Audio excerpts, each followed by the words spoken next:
Après, quand j'ai quitté, il m'appelait sans cesse, il me prodiguait des conseils. Et je me rappelle, je suis parti à plusieurs reprises dans de grands reportages en Guinée. Il était en Guinée lui également.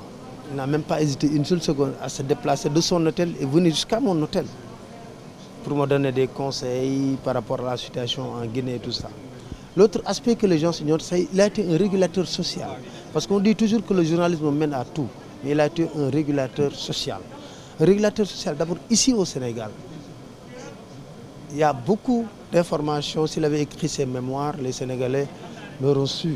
Mais malheureusement pour nous. Mais dans ces relations entre Wade et Diouf, il a joué un grand rôle. C'est un. Deuxième élément aussi qui est très important, en dehors du Sénégal, il a été un régulateur social dans des pays comme la Guinée, comme le Mali. Pour vous dire que c'est un homme multidimensionnel que nous avons perdu. Pour paraphraser quelqu'un, je ne dirais pas un baobab est tombé, mais le baobab est tombé.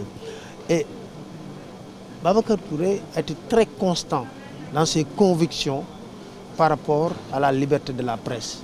Je me rappelle, il m'avait une fois dit, quand il était nommé au niveau du Conseil national de régulation de l'audiovisuel, il me dit, ah, je suis là. Je lui dis, grand, tu ne fais pas de sanctions sur la presse, il me dit, je suis là. Mais je vais vous rappeler une chose, la presse va s'autoréguler. C'est les meilleurs qui vont rester. Et puis, les gens qui sont venus par infraction au niveau de la presse, ils vont quitter.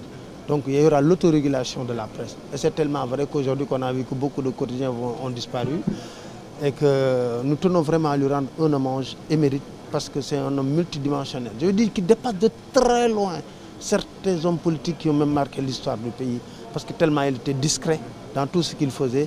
Et c'est la raison pour laquelle d'ailleurs beaucoup de présidents ont eu confiance en lui et il a eu à jouer des intermédiations entre de l'opposition dans des périodes de crise politique dans certains pays, que vraiment Dieu lui ouvre grandement les portes du paradis. C'est douloureux, mais bon, c'est un choix de Dieu, on ne peut rien faire contre ça. voilà mu nekk Pape Alé Niang suñu naataango nekk ci Sen TV actuellement nekk chroniqueur mu nekkoon ci ay tànku Babacar Touré moom mooy indi ay seede. Babacar Touré dafa nekkoon mag moo xam ne ñaanawul